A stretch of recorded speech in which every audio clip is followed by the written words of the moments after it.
ಎಲ್ಲರಿಗೂ ನಮಸ್ಕಾರ. ಸವಿರುಚಿ ರೆಸಿಪಿಗೆ ಸ್ವಾಗತ.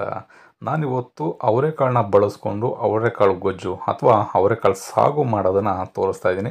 ನೀವು ಆಲ್ರೆಡಿ ಸಾಂಬಾರು ರೆಸಿಪಿನ ತಿಂದಿರ್ತೀರ, ಇದಕ್ಕಿದ ಅವರೆಕಾಳು ಸಾರನ್ನು ತಿಂದಿರ್ತೀರ. ಈ ರೀತಿ ಸಾಗುನ ಮಾಡಿಕೊಂಡು ಚಪಾತಿ, ರೊಟ್ಟಿ, ಪೂರಿ ಜೊತೆ ತಿಂತಾಯಿದ್ರೆ ಆಹಾ ಅದ್ಭುತವಾಗಿರುತ್ತೆ. ತುಂಬ ಸುಲಭವಾಗಿ ಮನೇಲಿರ್ತಕ್ಕಂಥ ಪದಾರ್ಥಗಳನ್ನ ಬಳಸ್ಕೊಂಡು ಮಾಡ್ಬೋದು. ಬನ್ನಿ ಇದನ್ನು ಯಾವ ರೀತಿ ಮಾಡೋದು ಅಂತ ನೋಡ್ಕೊಳ್ಳೋಣ.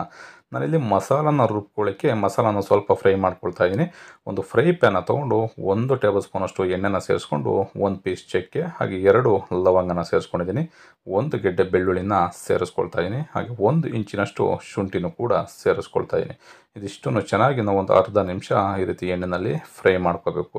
ನಾವು ಎಷ್ಟು ಚೆನ್ನಾಗಿ ಒಗ್ಗರಣೆ ಜೊತೆಯಲ್ಲಿ ಈ ರೀತಿ ಎಣ್ಣೆ ಜೊತೆಯಲ್ಲಿ ಫ್ರೈ ಮಾಡಿಕೊಂಡು ಮಸಾಲಾನ ರುಬ್ಕೊಳ್ತೀವಿ, ರುಚಿನೂ ಅಷ್ಟೇ ನಿಮಗೆ ತುಂಬ ಸಖತ್ತಾಗಿರುತ್ತೆ. ನೀವು ಡೈರೆಕ್ಟಾಗಿ ಬೇಕಾದ್ರೆ ಮಿಕ್ಸಿ ಜಾರ್ಗೂ ಸೇರಿಸ್ಕೊಂಡು ನೀವು ಹಾಗೇ ಮಸಾಲಾನ ರುಬ್ಕೋಬೋದು. ಬಟ್ ಅದಕ್ಕಿಂತ ನೀವು ಈ ರೀತಿ ಮಸಾಲಾನ ಒಗ್ಗರಣೆ ಮಾಡ್ಕೊಂಡು ರುಬ್ಬೋದ್ರಿಂದ ರುಚಿ ಇನ್ನೂ ಡಬಲ್ ಆಗಿರುತ್ತೆ. ಇದಕ್ಕೇನೀಗ 1 ಟೊಮೊಟೊ ಹಾಗೆ 1 ಈರುಳ್ಳಿನ ಸೇರಿಸ್ಕೊಂಡಿದ್ದೀನಿ. ಈರುಳ್ಳಿ ಮತ್ತು ಟೊಮೊಟೊ ಸ್ವಲ್ಪ ಸಾಫ್ಟ್ ಆಗಬೇಕು. ಚೆನ್ನಾಗಿ ಸಾಫ್ಟ್ ಆಯಿತು ಅಂತ ಅಂದರೆ ಗ್ರೇವಿನೂ ಅಷ್ಟೇ ನಿಮಗೆ ತುಂಬ ರುಚಿಯಾಗಿ ಬರುತ್ತೆ, ತುಂಬ ಗಟ್ಟಿಯಾಗಿ ತುಂಬ ಟೇಸ್ಟಿಯಾಗಿ ಗ್ರೇವಿ ರೆಡಿ ಆಗುತ್ತೆ. ಈಗ ಇದಿಷ್ಟನ್ನು ಚೆನ್ನಾಗಿ ಫ್ರೈ ಮಾಡಿಕೊಂಡು ಇದಕ್ಕೇನೆ ನಾನೀಗ 2 ಟೇಬಲ್ ಸ್ಪೂನಷ್ಟು ತೆಂಗಿನ ತುರಿನ ಸೇರಿಸ್ಕೊಳ್ತಾ ಇದ್ದೀನಿ. ಹಾಗೆ ಸ್ವಲ್ಪ ಪುದೀನ ಸೊಪ್ಪನ್ನು ಕೂಡ ಸೇರಿಸ್ಕೊಳ್ತಾ ಇದ್ದೀನಿ. ಹಾಗೆ ಸ್ವಲ್ಪ ಕೊತ್ತಂಬರಿ ಸೊಪ್ಪನ್ನು ಕೂಡ ಸೇರಿಸ್ಕೊಳ್ತಾ ಇದ್ದೀನಿ. ಈ ರೀತಿ ನೀವು ಕೊತ್ತಂಬರಿ ಸೊಪ್ಪು, ಪುದೀನ ಸೊಪ್ಪನ್ನು ಸೇರಿಸೋದ್ರಿಂದ ರುಚಿ ಚೆನ್ನಾಗಿರುತ್ತೆ. ಮತ್ತು ಗ್ರೇವಿನಲ್ಲಿ ಸಾಗುನ ಮಾಡಿಕೊಂಡಾಗ ಗ್ರೇವಿನಲ್ಲಿ ನಿಮ್ಗೆ ಒಂದು ಒಳ್ಳೆ ಫ್ಲೇವರ್ ಕೂಡ ಇರುತ್ತೆ. ಇದನ್ನಷ್ಟೇ ತುಂಬ ಜಾಸ್ತಿ ಉರಿ ಕೊಟ್ಕೊಂಡು ನಾವು ಬೇಯಿಸೋಂಥ ಅವಶ್ಯಕತೆ ಇಲ್ಲ. ಮೀಡಿಯಮ್ ಫ್ಲೇಮ್ನಲ್ಲಿ ಒಂದು ಅರ್ಧದಿಂದ 1 ನಿಮಿಷ ಈ ಸೊಪ್ಪುಗಳನ್ನ ಚೆನ್ನಾಗಿ ಫ್ರೈ ಮಾಡ್ಕೋಬೇಕಾಗತ್ತೆ. ಇದಕ್ಕೇನೆ ನಾನೀಗ 1/4 ಟೀ ಸ್ಪೂನಷ್ಟು ಅರಿಶಿಣದ ಪುಡಿನ ಸೇರಿಸ್ಕೊಳ್ತಾ ಇದ್ದೀನಿ. ಇದಕ್ಕೇನೆ 2 ಟೀ ಸ್ಪೂನಷ್ಟು ಅಚ್ಕಾರದ ಪುಡಿನ ಸೇರಿಸ್ಕೊಳ್ತಾ ಇದ್ದೀನಿ. ಮೆಣಸೆ ಪುಡಿನ ಸೇರಿಸ್ಕೊಂಡಿದ್ದೀನಿ. ಹಾಗೆ 2 ಟೀ ಸ್ಪೂನಷ್ಟು ಧನಿಯಾ ಪುಡಿನೂ ಕೂಡ ಸೇರಿಸ್ಕೊಂಡಿದ್ದೀನಿ.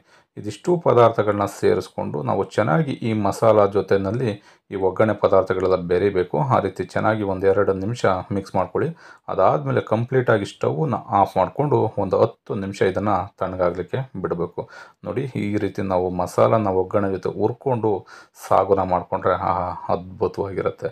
ಈಗ ಇದಕ್ಕೆ ಸ್ವಲ್ಪ ನೀರನ್ನು ಸೇರಿಸ್ಕೊಳ್ತಾ ಇದ್ದೀನಿ. ನಾನು ಏನು ಒಗ್ಗರಣೆ ಮಾಡಿಕೊಂಡೆ ಅದರಲ್ಲಿ ಆ ಬಾಣಲಿಗೆ ಸ್ವಲ್ಪ ನೀರನ್ನು ಬೆರೆಸಿ ಸೇರಿಸ್ಕೊಂಡಿದ್ದೀನಿ. ಈಗ ಇದನ್ನು ಸ್ವಲ್ಪನೂ ಕೂಡ ತರ್ತರಿ ಇರಬಾರ್ದು. ನೋಡಿ, ಈ ರೀತಿ ನುಣ್ಣಗೆ ಗ್ರೈಂಡ್ ಆಗಬೇಕು. ತೆಂಗಿನಕಾಯಿ ಎಲ್ಲ ಕಂಪ್ಲೀಟಾಗಿ ಸಣ್ಣಗಾಗಬೇಕು. ಅಲ್ಲಿವರೆಗೂ ರುಬ್ಕೊಳ್ಳೋಣ. ಈ ಮಸಾಲ ರೆಡಿ ಆದಮೇಲೆ ಈಗ ಒಂದು ಕಡಾಯಿನ ತೊಗೊಂಡು ಇದಕ್ಕೆ 3 ಟೇಬಲ್ ಸ್ಪೂನಷ್ಟು ಎಣ್ಣೆನ ಸೇರಿಸ್ಕೊಳ್ತಾ ಇದ್ದೀನಿ. ಎಣ್ಣೆ ಚೆನ್ನಾಗಿ ಬಿಸಿ ಆಗಬೇಕು. ಬಿಸಿ ಆದಮೇಲೆ 2 ಈರುಳ್ಳಿನ ಈ ರೀತಿ ಸ್ಲೈಸಾಗಿ ಕಟ್ ಮಾಡಿಕೊಂಡು ಸೇರಿಸ್ಕೊಳ್ತಾ ಇದ್ದೀನಿ. ನಾನು ಈರುಳ್ಳಿನ ಸೇರಿಸೋದನ್ನು ತೋರಿಸಿಲ್ಲ. ಈ ರೀತಿ ಸ್ಲೈಸಾಗಿ 2 ಈರುಳ್ಳಿನ ಕಟ್ ಮಾಡಿ ಸೇರಿಸ್ಕೊಂಡು ಒಂದು ಅರ್ಧದಿಂದ 1 ನಿಮಿಷ ಚೆನ್ನಾಗಿ ಫ್ರೈ ಮಾಡ್ಕೋಬೇಕು. ಇದಕ್ಕೆ ನಾನೀಗ ಒಂದು 300 ಗ್ರಾಮಷ್ಟು ಹಸಿ ಅವರೆಕಾಳನ್ನು ಬಿಡಿಸಿದ್ದೆ, ಅದನ್ನು ಸೇರಿಸ್ಕೊಳ್ತಾ ಇದ್ದೀನಿ. ಈ ಹಸಿ ಅವರೆಕಾಳನ್ನು ಅಷ್ಟೇ ಈ ರೀತಿ ಒಗ್ಗರಣೆ ಜೊತೆಯಲ್ಲಿ 1-2 ನಿಮಿಷಗಳ ಕಾಲ ಚೆನ್ನಾಗಿ ಒಗ್ಗರಣೆ ಜೊತೆಯಲ್ಲಿ ಬೇಯಿಸ್ಕೊಂಡ್ರೆ ಬಹಳ ರುಚಿಯಾಗಿರುತ್ತೆ. ಇದನ್ನು ಪೂರಿ, ಚಪಾತಿ ಮಾಡಿದಾಗ ನೀವು ಮಾಡಿಕೊಂಡ್ರೆ ತುಂಬ ಸಖತ್ತಾಗಿರುತ್ತೆ. ಮನೆಯಲ್ಲಿ ನೀರು ದೋಸೆನ ಮಾಡಿಕೊಂಡ್ರೆ ನೀರು ದೋಸೆಗೂ ಕೂಡ ಒಂದು ಒಳ್ಳೆ ಕಾಂಬಿನೇಷನ್ ಅಂತ ಹೇಳ್ಬೋದು. ಇದಕ್ಕೆ ನಾನೀಗ 1 ಆಲೂಗೆಡ್ಡೆನ ನಾನು ಕಟ್ ಮಾಡಿ ಸೇರಿಸ್ಕೊಳ್ತಾ ಇದ್ದೀನಿ. ಆಲೂಗೆಡ್ಡೆ ಬೇಡ ಅನ್ನೋರು ನೀವು ಸ್ಕಿಪ್ ಮಾಡ್ಬೋದು. ಕಾಳು ಏನಾದ್ರು ನಿಮಗೆ ಒಂದು ಅರ್ಧ kg ಮೇಲಿದೆ ಅಂತ ಅಂದರೆ ಬರೀ ಕಾಳಿನಲ್ಲೇ ಈ ರೀತಿ ಸಾಗುನ ಮಾಡ್ಕೋಬೋದು. ಇದಕ್ಕೇನೀಗ ನಾವು ರುಬ್ಕೊಂಡಿರ್ತಕ್ಕಂಥ ಮಸಾಲಾನ ಸೇರಿಸ್ಕೊಳ್ಳೋಣ. ಈ ರೀತಿ ಮಸಾಲಾನ ಸೇರಿಸ್ಕೊಂಡು ಸ್ವಲ್ಪನೂ ಕೂಡ ಈಗಲೇ ನೀರನ್ನು ಬೆರೆಸೋದಕ್ಕೆ ಹೋಗಬಾರ್ದು. ಈ ರೀತಿ ಒಗ್ಗರಣೆ ಜೊತೆಯಲ್ಲಿ ಚೆನ್ನಾಗಿ ಲೋ ಫ್ಲೇಮ್ಗೆ ಇಟ್ಕೊಳ್ಳಿ. ಏಕೆಂದರೆ ನಾವು ತೆಂಗಿನಕಾಯಿನೆಲ್ಲ ಸೇರಿಸಿ ರುಬ್ಬಿದ್ದೀವಿ, ಹಾಗಾಗಿ ತಳ ಹತ್ಬಿಡುತ್ತೆ. ಹಾಗಾಗಿ ಲೋ ಫ್ಲೇಮ್ನಲ್ಲಿ ಇಟ್ಕೊಂಡು ಚೆನ್ನಾಗಿ ಒಂದು 8-10 ನಿಮಿಷಗಳ ಕಾಲ ಒಂದು ಲಿಡ್ಡನ್ನು ಕ್ಲೋಸ್ ಮಾಡಿ, ಲಿಡ್ ಇದ್ರೆ ಲಿಡ್ಡು ಅಥವಾ ಒಂದು ಪ್ಲೇಟ್ ಏನಾದ್ರು ಕ್ಲೋಸ್ ಮಾಡಿಕೊಂಡು ಒಂದು 8-10 ನಿಮಿಷಗಳ ಕಾಲ ಚೆನ್ನಾಗಿ ಆಲೂಗಡ್ಡೆ ಮತ್ತು ಕಾಳು ಬೇಯಬೇಕು. ಅಲ್ಲಿವರೆಗೂ ಲೋ ಫ್ಲೇಮ್ನಲ್ಲಿ ಬೇಯಿಸ್ಕೊಳ್ಳಿ. ರುಚಿಗೆ ತಕ್ಕಷ್ಟು ಉಪ್ಪನ್ನು ಸೇರಿಸ್ಕೊಳ್ಳಿ. ನಿಮಗೆ ಗ್ರೇವಿ ಏನಾದ್ರು ಜಾಸ್ತಿ ಬೇಕು ಅನ್ನೋದಾದರೆ 1 ಕಪ್ಪಿನಷ್ಟು ನೀರನ್ನು ಬೇಕಿದ್ರೆ ನೀವು ಸೇರಿಸ್ಕೋಬೋದು. ತುಂಬ ಏನಾದ್ರು ಗಟ್ಟಿ ಆಯಿತು ಅಂತ ಅಂದರೆ 1 ಕಪ್ನಷ್ಟು ನೀರನ್ನು ಹಾಕ್ಕೊಳ್ಳಿ. ತುಂಬ ಜಾಸ್ತಿ ತೆಳ್ಳಗೆ ಮಾಡೋದಕ್ಕೆ ಹೋಗಬೇಡಿ. ನೋಡಿ, ಈ ರೀತಿ ಮಧ್ಯ ಮಿಕ್ಸ್ ಮಾಡ್ಕೋತಾ ಇರಬೇಕು. ಏಕೆಂದರೆ ತಳತ ಚಾನ್ಸಸ್ ಇರುತ್ತೆ. ಈ ರೀತಿ ಮಧ್ಯ ಮಿಕ್ಸ್ ಮಾಡಿಕೊಂಡು ಒಂದು 8-10 ನಿಮಿಷ ನಾವು ಚೆನ್ನಾಗಿ ಬೇಯಿಸ್ಕೊಂಡ್ರೆ ಅವರೆಕಾಳಿನ ಸಾಗು ತುಂಬ ಸುಲಭವಾಗಿ ರೆಡಿ ಆಗುತ್ತೆ. ಏಕೆಂದರೆ ನಾವು ಆಲ್ರೆಡಿ ಸಾಂಬಾರು ರೆಸಿಪಿಗಳನ್ನ ತುಂಬ ತಿಂದಿರ್ತೀವಿ. ಅವರೆಕಾಳನ್ನ ಬಳಸ್ಕೊಂಡು ಈ ರೀತಿ ಸಾಗುನ ಮಾಡಿಕೊಂಡು ನೀವು ಚಪಾತಿ, ರೊಟ್ಟಿ ಜೊತೆ ತಿಂತಾಯಿರಿ, ಸಖತ್ತಾಗಿರುತ್ತೆ. ಈ ರೆಸಿಪಿ ನಿಮಗೆ ಇಷ್ಟ ಆಯಿತು ಅಂತ ಅಂದ್ಕೊಳ್ತೀನಿ. ಇಷ್ಟ ಆಗಿದರೆ ಆದಷ್ಟು ಜನಕ್ಕೆ ಈ ರೆಸಿಪಿನ ಶೇರ್ ಮಾಡಿ.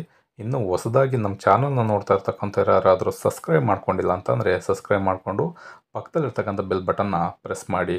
ನೀವು ಕೂಡ ಮರಿದೇನೆ ಈ ರೆಸಿಪಿನ ಮನೆಯಲ್ಲಿ ಒಂದು ಸಲ ಟ್ರೈ ಮಾಡಿ ಹೇಗಿತ್ತು ಅಂತ ಕಮೆಂಟ್ ಮಾಡಿ ತಿಳಿಸಿ. Thank you.